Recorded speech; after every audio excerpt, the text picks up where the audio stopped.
You just move your mouth and talk. So we've got the girls on today and we're answering client questions that have come through. And so we've not really gone over them heaps, but we'll just be running through and having conversations about each one like all together. So let's just start, why don't we? Everybody knows Leanne and Jasmine. Say hi. Hi guys. Hi.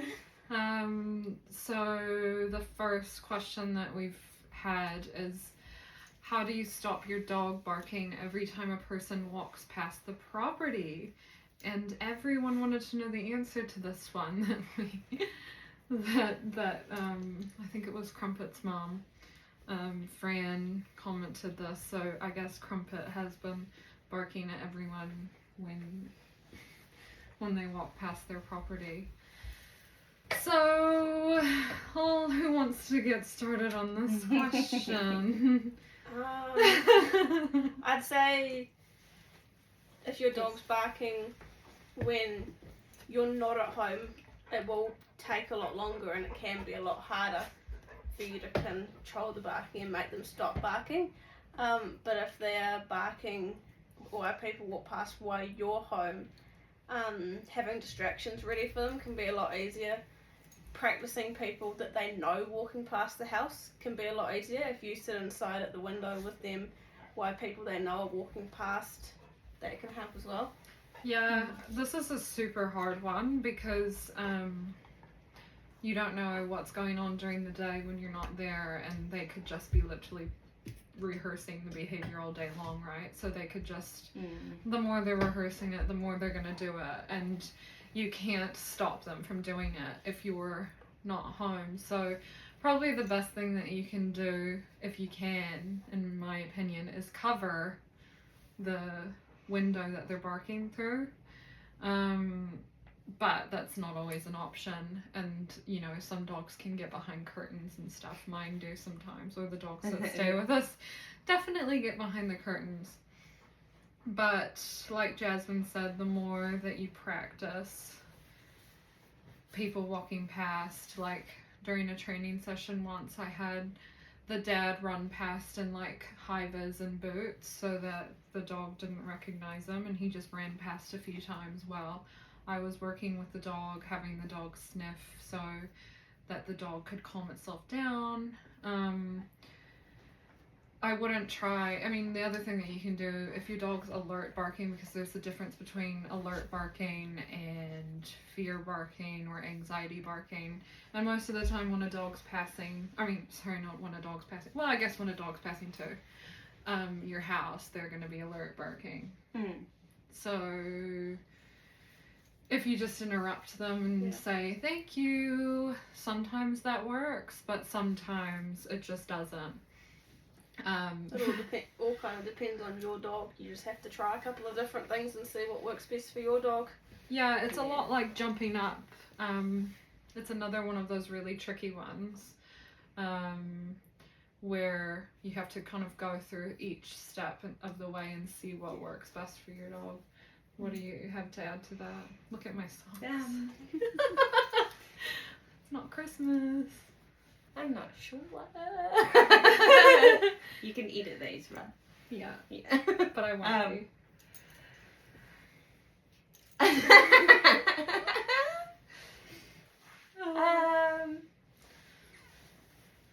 Yeah, it's pretty much all just, everything you guys have said is it really, isn't it? I can't think of, Willow can be a bit funny with it, definitely, but that's more when people come to the door, and she only ever does it when we're home, so that one's okay, yeah, that's good. Alert, which is hard, but just trying to distract her, put her in the bedroom. Yeah. Works, just give her own space, I suppose. Yeah. Can be quite good, just so they can't see what's going on, I suppose, but they still feel comfortable. Yeah. Yeah, it depends on the situation, depends on a lot of things, doesn't it? It always does, which is an annoying answer, but the first thing I'd say is cover what they're barking at, where they're barking the most, and then the second thing is to have treats on you so that you can redirect them / reprogram their reaction to someone walking past. But that doesn't always work for everyone, so. If you have any more questions, you can talk to us about what your dog exactly does. Yeah, I think that is good enough for that question for now. Otherwise, we could talk about it for hours and days, probably. Yeah. So, second question is, why can you handle 7 dogs at once? Which is a fun one. Jasmine, do you want to start again? Yeah, so this is a question a lot of dog walkers probably get. How can you handle this many dogs at once? If we take 7 dogs, we don't just put any random 7 dogs together. We've made sure that it's a group where all of the dogs are getting along together. It's a group that if we bumped into a member of the public while we were out walking all of them, that we know that they would come back to us. We know that they wouldn't run up to the members of the public and cause a ruckus or have anything happen. We work really highly every week with every dog pretty much on recall. So if we do bump into anyone, that they do come back to us. But yeah, it's not just any random 7 dogs that we put together. I can probably say we've thought about it, talked about it a lot, changed things, and if we do put 7 dogs together and they don't work, we'll just change it until we find the right group for everyone. That's kind of what I'd say. Yeah, every dog we know really well, and if we don't know them really well, then they're on a leash and they're doing some sort of training in order to get to know us and to get to know the group.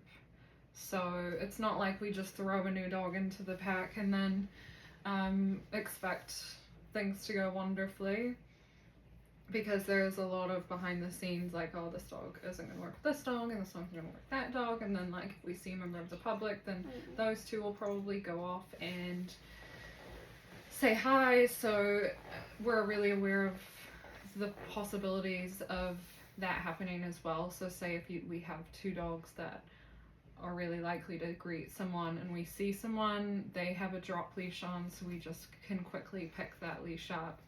And we're constantly sort of predicting what's going to happen next in the group and in the environment and how the dogs in that group will react to it. And yeah, it's a lot of planning, training, and quality time spent with each individual dog, each of us individually, I'd say. Yeah. Sometimes 4 dogs can be difficult, and sometimes 12 dogs can be really easy. So it just depends on the dog, on the day, even on the weather. Yeah. Some dogs get more hyped up and crazy when it's raining and when it's windy. Yeah. So even then, we'll look at the groups and reassess to see if they're right. We're always looking at the groups and reassessing if they're right.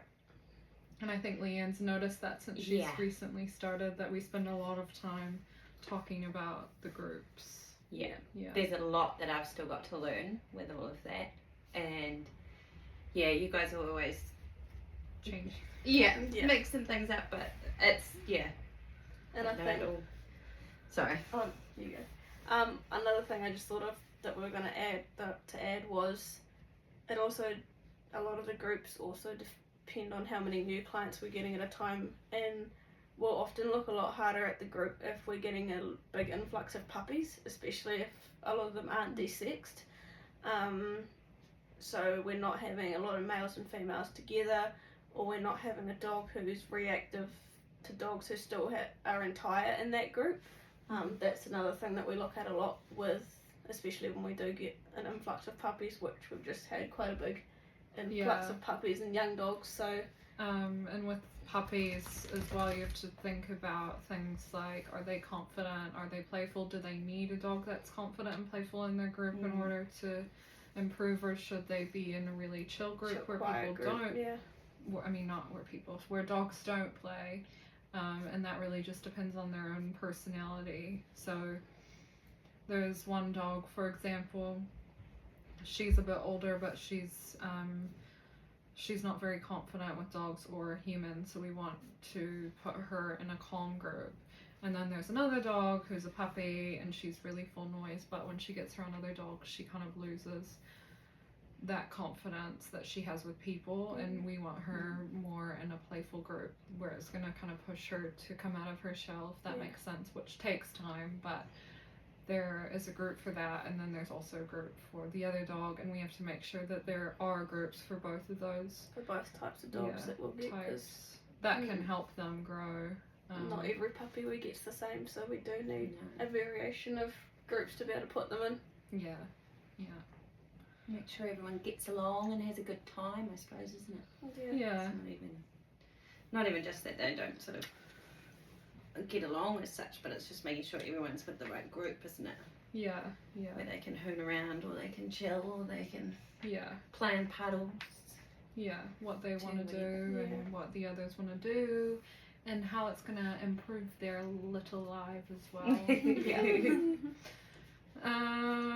So next question. What are your opinions on the ill-informed, non-evidence-based Auckland dog walker restrictions? I'll start with that. So what happened in Auckland is really a shame, because it's a bit of a heavy one, really, but there's a lot of really good dog walkers in Auckland, and I know a lot of them personally, and I've worked with them as well, and I've met a lot of the there's a lot, but the ones that are good are really good and should not be punished for whatever has happened with someone who doesn't have it quite together or isn't informed. But I also think that it's really it's going backwards in that the country was becoming more and more dog friendly, and now they are restricting dogs to so many different places. Like, I looked at the list and I filled out, like, don't do this for each one, because I want to take my dog with me everywhere, and I think it's really unfair to cut dogs out altogether at so many of these places. And like, it's already hard enough to take your dog to the beach in Auckland, and now it's like 20 times harder if this law gets passed. So it's not even just the dog walkers, it's also the public that will be affected by what they've done, and it's only one thing that's occurred, but they're not even sort of talking about that or acknowledging it. I think the best thing that they could do, if they actually wanted to do something, was have some sort of regulation of the training that a walker needs to go through before they start walking a big group of dogs in public. Is probably the main thing. I think that's the main solution that they could have come up with, but instead they've gone in this direction of like restricting everyone and restricting these walkers, which is also really unfair to so many businesses who are improving dogs and humans' lives every day. I think another thing with this law that could go wrong as well, if dog walkers are getting restricted to only have certain dogs off at a time and then others on leash, because the dogs that they've been friends with and known and played with for so long, if they're off leash while the other dog's on leash, it could erase a whole nother book of problems with dogs pulling on leash, dogs becoming reactive on leash, dogs wanting to play on leash, because this whole time they've had been playing the freedom and been playing with their friends off leash, that now they're suddenly stuck on a leash for half their walk, and if other dogs are off leash running up to them, they're restricted while they're on a leash, so it could spark a reactivity in a dog that's never been reactive before, or a dog could start pulling on a leash when they've never pulled on a leash before, so then that kind of opens a whole nother book of problems. And there's always going to be with every job you do, including this one, there'll be a risk to a really small risk to the public, but the whole point of doing this is, you know, you're working with the dogs so that you mitigate the risk, and it's good for the public and for the dogs. Like, you know, how many people are out, I mean, I know it's Auckland, but during the daytime trying to have a leisurely walk with their dog, and then they see other dogs and they freak out. I don't think that that's happening very. It's more I think the uncontrolled dogs, isn't it? Like the dogs that Yeah. are actually getting out of people's properties houses, and that are causing the most issues, which is a huge problem, and particularly like Onehunga, where I was living, there would just be like dogs getting out and no one's claiming them, and they're just wandering around, and you know, it's the dog walkers getting blamed for everything, which is really irritating. And obviously I feel like they should just erase this law, but I also understand that something really bad happened and think that there's another way to solve it, but they aren't really, they're not doing it the way that they could. But also then there becomes the how do you regulate, and who's going to create the, you know, training that you need to go through. It's really per business that they do that kind of thing. So yeah, do you have anything to add?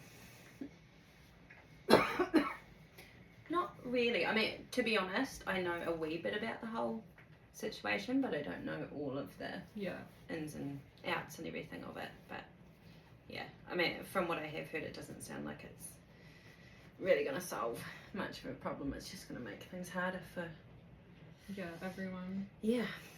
Without actually fixing the problem that needs to be fixed, which is Yeah. Hopefully it doesn't happen, but yeah, we'll see.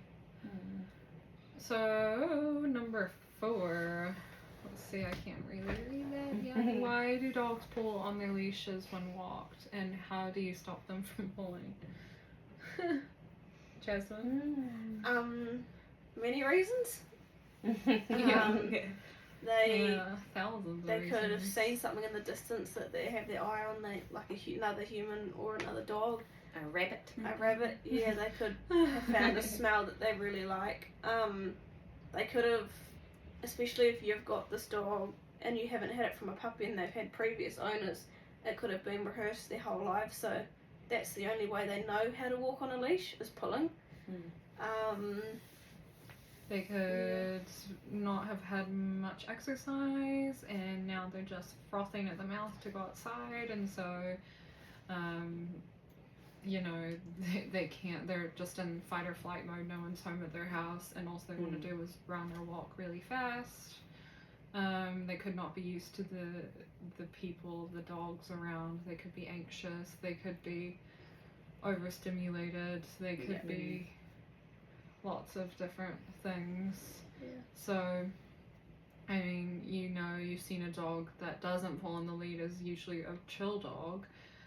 So the goal is that you have a chill dog, but honestly, like, that's very rare. You don't get Simons. Yeah. And so, like, with you have to expect your dog to pull on the lead sometimes. If there's something that they really like. If my dog sees a rabbit, then he goes on another planet. His ears are up, and literally all he does is like pull towards it. He actually does this thing where he runs toward it, and then he backs up, and then he runs toward it, and then he backs up, and he's like, oh my god, let me off so I can go chase that rabbit right now, or cat. But yeah, so there's just all sorts of different reasons. Like, why does Willow pull on the lead? I think hers is definitely when she's in a just high arousal state, I suppose. Yeah.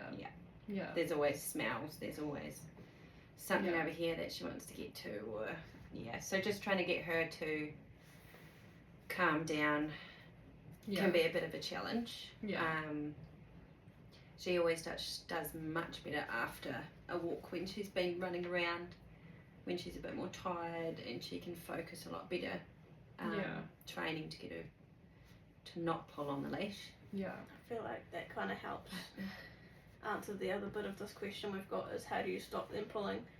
A good way to start that is let them run free and just tire them out first before you actually start like doing play some training. before you actually take them on a walk, or because you don't want to, or put them on the halter or the front clip, rather than have like training with them the whole time, because dogs also need like to be a dog, and they need to exercise. Like they can't always be in training mode, and so it's not fair to, you know, be like, you've been inside all day and now for 5 minutes for 1 whole hour while we're on our walk you have to walk right beside me.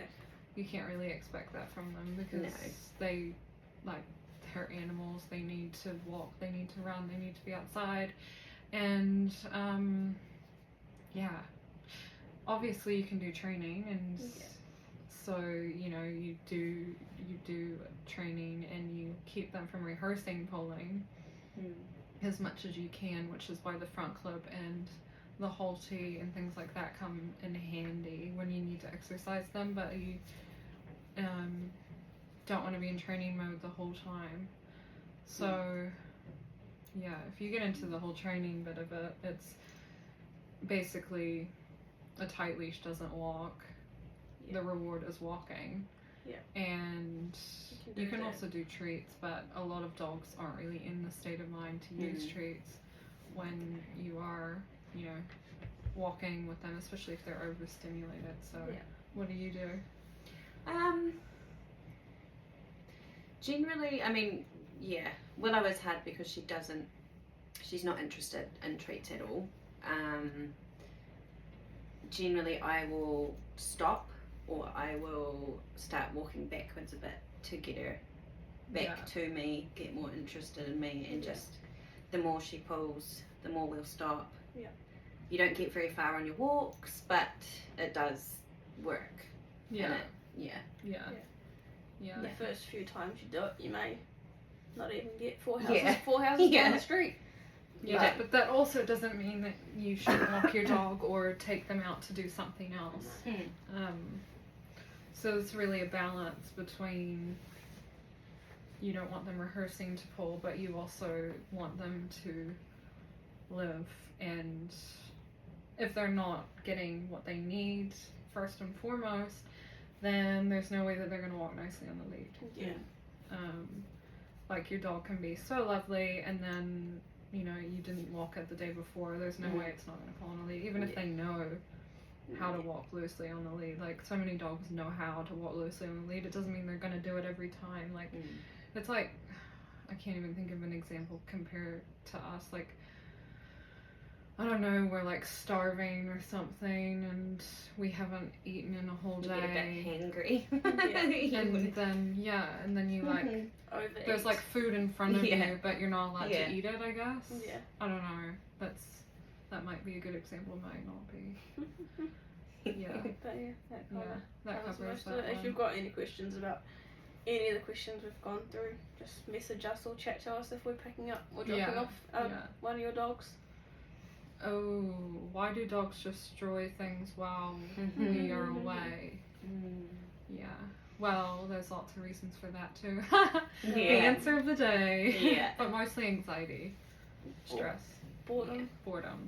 Oh yeah, I'm not thinking about puppies, but yes, boredom is probably number one. Well, no, anxiety and boredom are probably tied. Actually. Puppies do it because they're teething as well. Rip up your carpet. Yeah, you can't expect anything less from a puppy. Really. You can't really. You have to give them something to chew. But an anxious dog also needs something to chew. Or sniff, I suppose. Yeah. Give them like a sniffing mat or something. while you go away. Yeah, and if it's an anxious situation, then you should only be leaving them for a short period of time in a small space. And if it's a boredom situation, then you need to fulfill your dog's needs a little bit better, probably. Yeah. And take them on a walk or a run before you go to work, and then at least they've had a bit of exercise before they're locked in the house all day. Or and if it's a puppy, they do so much better in small spaces. So a playpen with a crate or a room that's the puppies, and there's not things in there that if they do chew will be harmful to them, or that are really important to you. Just leave them with a couple of toys that they're not gonna swallow bits of, or I'm huge like on that. not giving your dog like an actual chew unless you're supervising them. So I would rather give them something like a Kong that's big enough with frozen peanut butter, or like a slow feeder with water and kibble that's frozen and then they lick it. It takes them a while. Something that takes them a little bit longer. But it's not going to be harmful to them if they do chew a little bit of it. And things that you can try if your dog's anxious, always the crate, cover it, a bit of sound. So I used to white noise in the background, a little bit of dog TV on. Yeah, YouTube has a good channel. I mean, dogs can get anxious too. Like, even if, like, COVID's a good example, your dog could have been perfectly fine being left at home while you were at work before COVID, because they were in that routine, they were used to it, and then suddenly especially if you lived in Auckland, which I used to, suddenly you're home for 6 months every day, 24/7, and then boom, one day the whole house is back to work and school. Like, that can affect dogs that it didn't affect before COVID, and that were okay with you going to work. Yeah, it did affect a lot of dogs, that did. Yeah. We're like... a lot of people got puppies and things, didn't they? Yeah. Around that time. Yeah. And of course the puppy grew up having everyone at home 24/7, and that's all they knew since they were born. Yeah. And then they're getting left at home, and that's a lot of the reasons why stuff got chewed in that too, because they were like bored, anxious, what's happening, where is everyone? The anxiety part can be a process. It's leaving your dog, isn't it? Yeah. And like not pushing them too hard though, because you don't want to just suddenly leave them at home for 8 hours when they've never been at home by themselves. You want to start with an hour and then move to 2 and then 3, etc. I'd say. I know Leanne sometimes leaves Willow now because she's allowed to bring her to work every day, right? But don't want her to get used to having me around all the time, I suppose. So she still gets that time at home by herself. Yeah. Time to I went through a stage of Rue nearly having separation anxiety. Because obviously he goes to work with me all the time, every day. And when he was a puppy, he used to get it whenever I left the van and picked up a dog. And what I did was I got like a little carrier crate. He was really little then. And he went in that. And after he had jumped out the window after me once. But they have to learn that you're going to come back and that it's okay, and they need to be confident on their own. So training can also help with that, just learning tricks and knowing things helps boost their confidence. Anything to add? I thought of something before and now I cannot remember. When I was on my trail of chat. Yeah. Well, why don't you read the next question, Leanne? Where are we up to? How can you tell the difference between play and aggression? That's a good one. Well, who wants to start? We all know I could talk for hours. This is another one that depends on the dog. Yeah. Some dogs, when you, especially if you're walking past and you look at them from a distance, could look like they're being aggressive towards each other, but they could be playing. And some dogs from a distance may look like they're playing, but they could be being aggressive towards each other. Yeah, and I guess learning every dog's body language is really important. Yeah. Like that particular dog. I don't think it's universal to an extent. Hey. Yeah. No. Yeah, and that's another one that depends on every dog. Their body language. Yeah, like some dogs play more crazy as well. Like our some dogs Rue and Ari play pretty crazy. They play a lot with their bodies. Rather than just like some dogs will just play with their paws at each other, but like these guys will almost be body slamming. I suppose you can say each other, but we know. Hey, what are you doing? We know that they're like best friends, and that is how they play with each other. And Ari, for example, she loves the body slamming type of play with Rue, but with another dog. If we were out in public and a dog she didn't know came and played like that with her, she'd hate it. Yeah. She gets growly and she gets grumpy. Yeah. So it's also another thing of, I suppose, how confident the dog feels with the other dog as well. Yeah. And each, like, Rue plays different with every dog that stays with us. And he also plays different inside than he does outside. So if he's got a lot of space to run, he does things like takedowns, which are kind of mean, I think. A little bit of a bully when he does that. And then like when he's inside, he'll be real gentle and just play with his paws or like you know, tap and play bows. Unless it's Ari. Things like that. Unless it's Ari. And then they body slam. And so, you know, that's just like an example. And there can be some growling as well when dogs are playing, like, but it's not.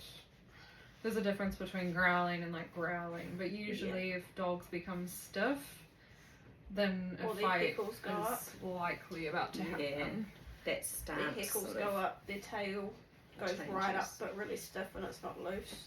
Yeah, and sometimes they can be wagging still when they're in that stiff position. Is it more when the tail's stiff, it's more alert up? Yeah. Wagging? For the most part, but then every dog's different. And sometimes if it's tucked between the legs, it's it's getting anxious of what's the play is happening, so it could snap then as well. Oh, yeah. So it's just you want to know the dogs really as well. Yeah, get to know the dogs. You can tell when certain dogs, you can tell when they're getting angry at each other, and sometimes when dogs are in a heightened state as well, like if dogs are running really fast together playing, and then just the smallest thing can occur in that situation, and that can make one of them snap. And so it's important to calm them down straight away after like they've finished playing like that, / don't let them get over the top. Like a couple of runs around, good, but if they're doing that constantly, then they're just gonna, you know, be in that fight or flight where something can happen. Go wrong. Yeah. But learn your dog's body language. Stiff bodies, not good. Big eyes, eyes are a big tell.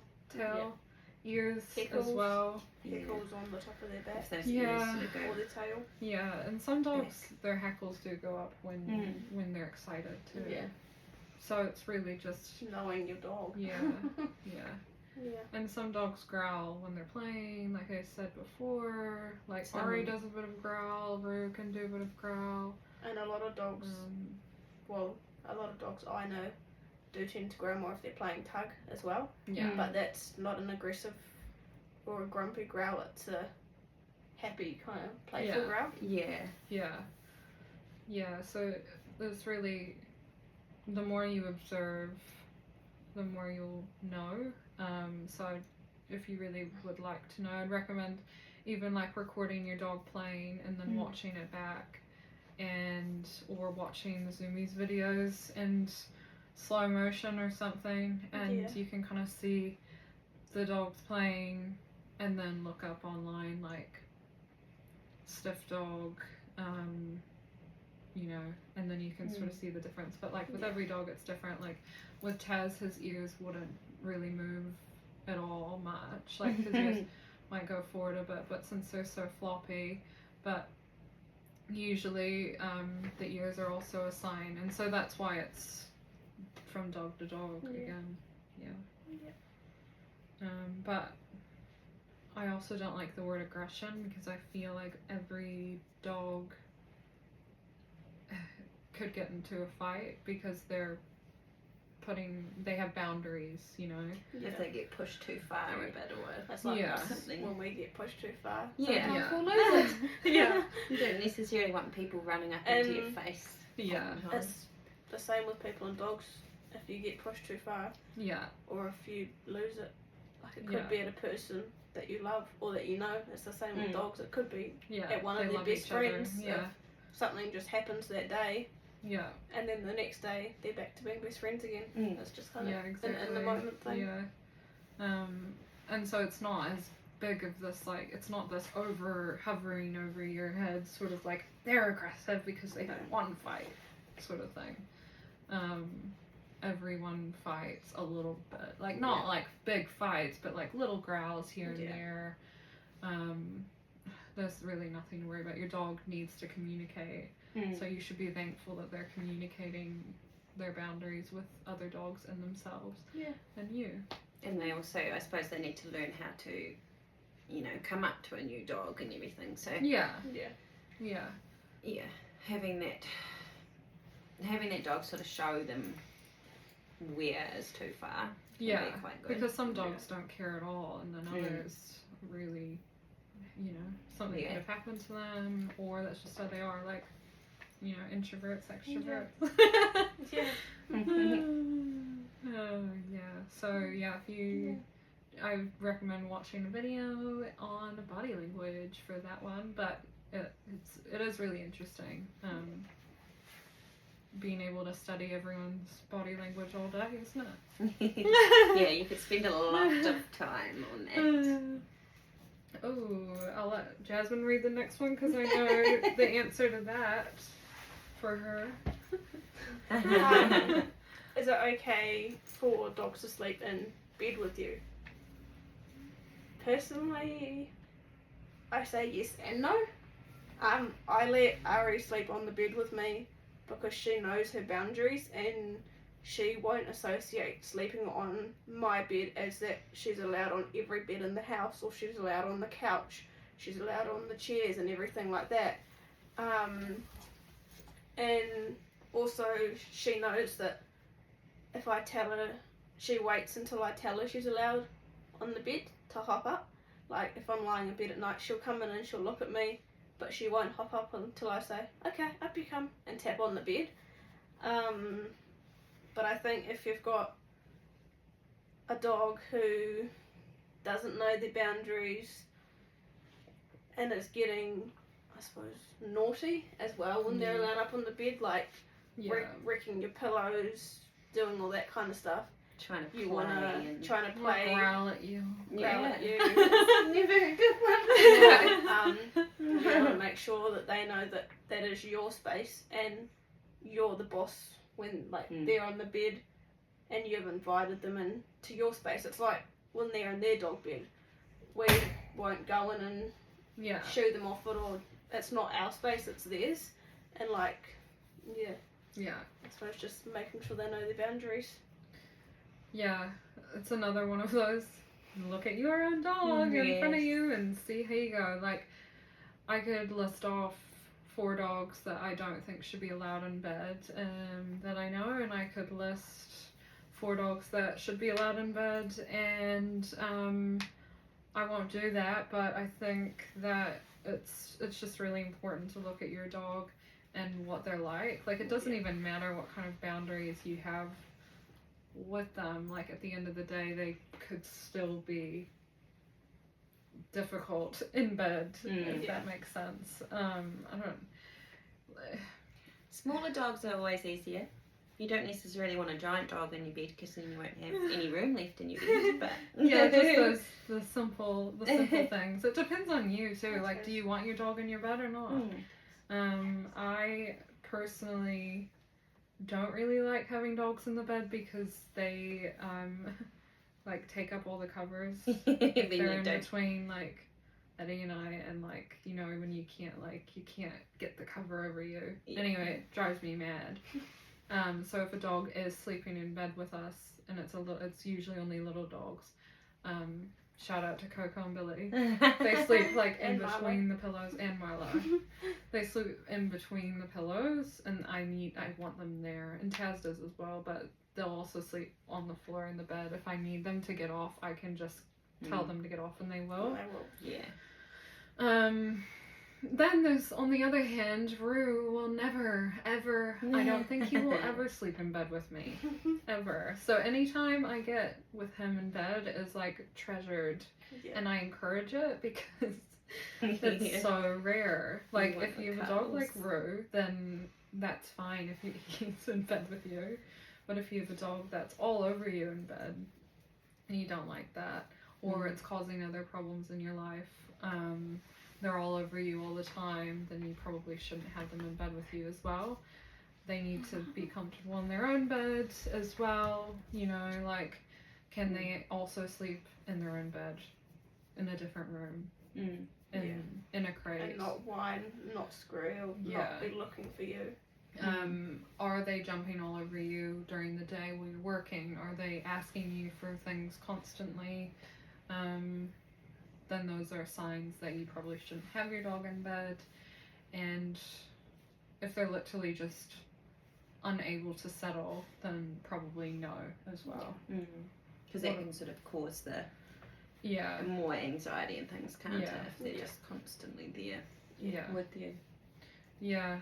And I suppose you also want them to know when they are and aren't allowed on a bed as well, because Ari's allowed on my bed at home, but we might go away to a holiday house for a weekend, and dogs may be allowed in the house but not on the furniture, so I need her to know that just because I'm still in that bed in the same room with her, she's not allowed on that bed, and which she knows, and she'll just sleep on a dog bed on the ground next to me.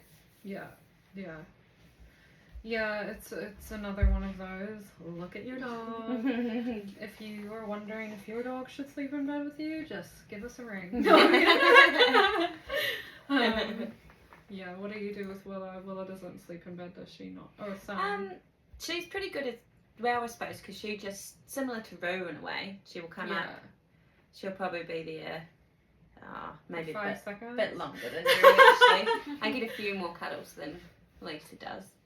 And then she quite often gets sick of my partner maybe starts snoring, and then she just gets off and takes herself to bed. So she's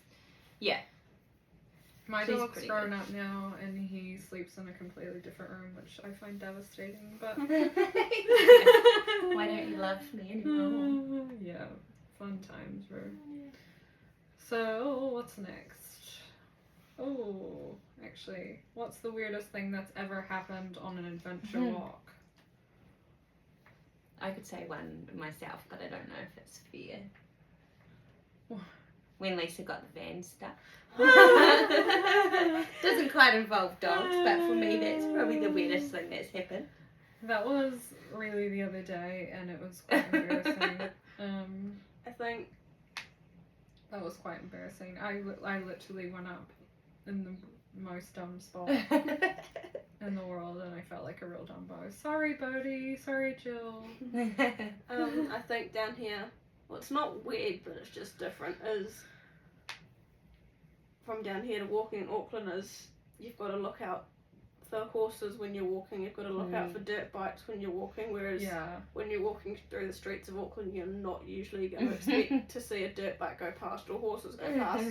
So it's just making sure that if you have dogs that aren't confident, when you see those, that you can grab them on leash, kind of what we mentioned earlier. Just keeping your eyes out for things that may happen. Anything can happen on a walk, so just being alert and knowing where every dog is at all times. I'm trying to think. I have like probably a funny one. If you want to hear something funny, it's not really that funny, but like one time I was walking up a hill and I fell, and all of the dogs just came running over to me. Are you okay? And they didn't ask me. No, they just like pretty much were like, "Oh my god, this is so exciting! She's on the floor." Because she dropped treats everywhere. And I was just like, "Oh my god, I fell and that hurt really bad." And so I can just say that if I were ever to break my leg on a walk, which I'm sure won't happen, but the dogs would not carry me back to the van. No matter how hard they tried, they would probably just be like, "Why is she not walking? Let's go, let's go, let's go." But yeah, the horses are probably, they're hard. It's difficult, but they also seem to be trained around other dogs. Hey, Ari. And the dirt bikes, you just don't want. Hey, come on, Daisy. You don't want, maybe let Razzie out.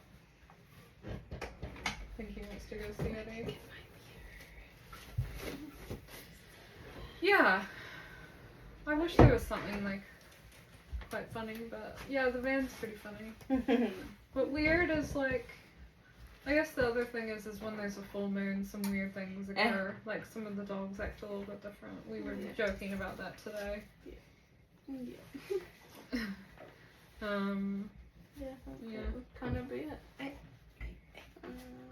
Have you ever had a dog you just couldn't connect with? Who's answering that one first? That's a loaded question. I'm probably a little bit too new for it, maybe. Yeah. Wee Madly And we can take a wee bit of space, wee Madly, but she's just shy wee girl, and she's the sweetest wee thing, so you just gotta force your love on her, I suppose, until she loves you back. For me personally, it's not that I've never had a dog that I couldn't connect with. It's some dogs take longer to connect with than others. It's kind of the way I'd put that. Yeah, that's what Same you with just said Molly. as well. Yeah. Some dogs, it could be their first time out and you have a great connection with them, they listen and it's just great. Other dogs may take a little bit more time and that's just, again, depending on dog to dog, but we just work with them if they need a bit more time. Yeah, and I think the thing with that is, like, it's almost more rewarding then, and then you, like, really connect with them in the end. Yeah.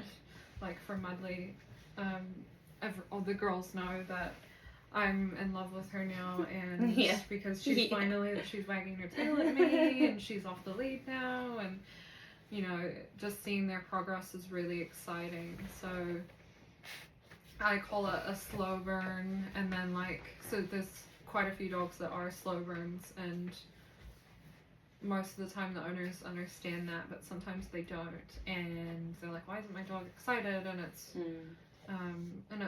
it's just one of those that is a slow burn, and it could literally take months to connect, but for the most part it takes like 1 or 2 walks and and you've connected with them. But the slow burns are the ones that could take months, and you just don't really know when it's going to happen, but there's like this light bulb that goes off, and it's really cool to see. And then you get so excited, and so then it's almost like this dog that you didn't connect with, you've connected with more than, you know, now it's like this whole new level of connection, really. But although I have had one dog that I couldn't connect with, I'm not gonna lie. His name was Otis, and he was a Rhodesian Ridgeback, and sometimes it just doesn't work. he just didn't want to walk at all ever. So I mean, and that's very rare, but some dogs are anxious and it's just not going to suit them. So we would just tell the owner that we think that, you know, if it's not going to work for them, then it's not going to work. But if we literally say it's going to be a slow burn, then I seriously believe that, because I've seen it happen to me.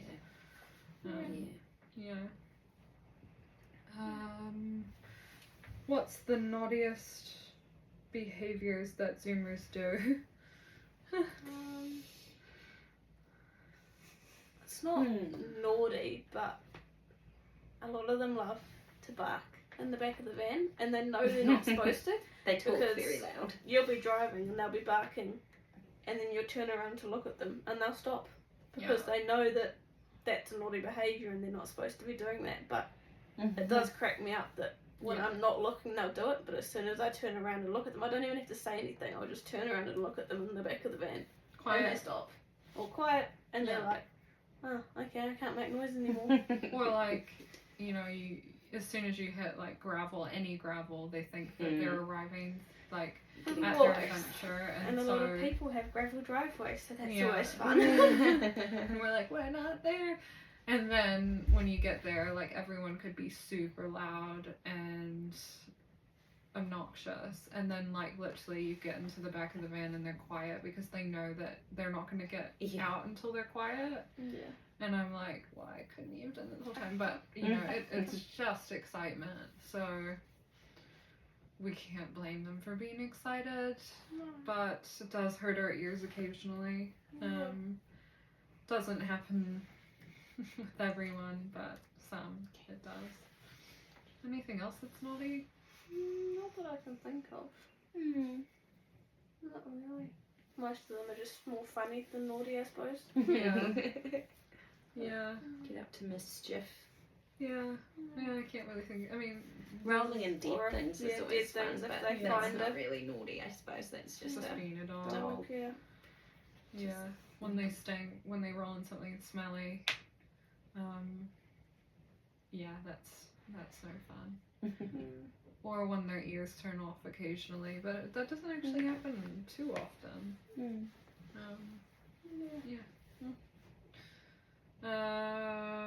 What do you wish more people understood about dog training? Loaded questions. I just wish that the whole old school dog training would be like completely erased from people's brains forever and ever and ever. It's basically my main thing. And also understand that as smaller females, we can handle large breeds. And we don't need to be aggressive with them. There's ways around it rather than... And I guess just like that your dog's is an animal at the end of the day, so like keep that in mind. We can't put all these human emotions onto them all the time and expect that they know what we're saying, doing. They're a dog living in our world, and so we need to help them to do so with guidance rather than expecting so much. I think it's expectations. I wish people would lower them, and each dog's different. Like you could have had a childhood dog that you trained this way and that worked, and you've got the same issue with your current dog. They're completely different dogs. Even with the same dog, each day is different. And if you're trying to train a dog to do something or get rid of a habit, it's not just the dog. You've got to put in the time and the effort, and you've got to be consistent, like with your commands, with everything like that as well. Because if you're training them different each day, and the dog's not doing it right, imagine how that is in their brain if someone's trained you how to do something, but each day they're telling you a different way to do it and a different way they want you to do it. Your brain would be scrambled. It's the same in the dog's brain. And I guess another one is like nothing happens overnight, and so it's all about, it's constant. Like your dog's always learning. Like Taz is learning right now. Ari's learning right now. And so every situation, it's not just the seconds that you train them, or like the 10 minutes that you do like sit, wait, stay, come. It's like the entire time that they're awake and sleeping, because dogs need a lot of sleep as well, so don't forget about that. Your dog should be getting enough sleep, especially if they're a puppy. And so I think just being aware of that it doesn't happen overnight, but that's another expectation, isn't it? Yeah. What about you? I mean, it can definitely, you wish that it happened overnight. I've definitely been there a lot with Willow. Yeah. Her nose takes her on Crazy adventures. I suppose it's just, and even I still have days where I need to, remind myself to just be patient. Yeah. About the whole thing. Having the patience and, like you said, Jasmine, just that, keep it consistent. Yeah, keep it consistent. Yeah. Which, again, can, sometimes it can be hard because you feel like you're not doing it right. But just keep going with it, I suppose. Just, don't give up on... Yeah, and it's always, if you have a puppy, it's frustrating. First 2 years are going to be difficult while they're, getting their basics down. And just lower your expectations, please. And remember that they're not humans, they're actually animals, and we like to consider them humans a lot of the time, which is, I mean, we all do it, right? But you didn't get it. And I think also when you're training, something I wish people understood about training, when you're training a dog, is knowing what learning state they're in. Some days we get up and it's just not the right day to do something. It's the exact same with your dog. They may wake up one day, it's the complete wrong day for training, and if you do train that day, you could take 3 steps backwards rather than missing one day and then taking steps forward the next day. You've just completely ruined all the progress you've made the past few days. Oh, and treats are not bribes. No. Is the other thing. Please don't tell me that ever.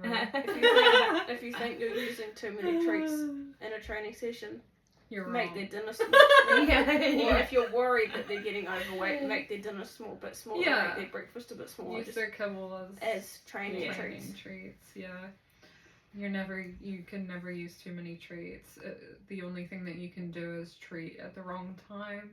But most of the time you're probably okay. As long as you have treats on you. And some dogs aren't food motivated like Willow. But they are not. Ari, she hears the word food and she's like just then she's like, oh, you love, so that helps with training because she loves food. Yeah, it does make it easier when we like food. I think that's all the questions that we if you have any more, or this podcast has brought up any more questions, just message us or chat to us when we're picking up or dropping comment on the podcast. Let us know what you think. And I think there'll be this video with this podcast, maybe. Yeah. So let us know if you prefer a video or just our voices and you don't want to see us.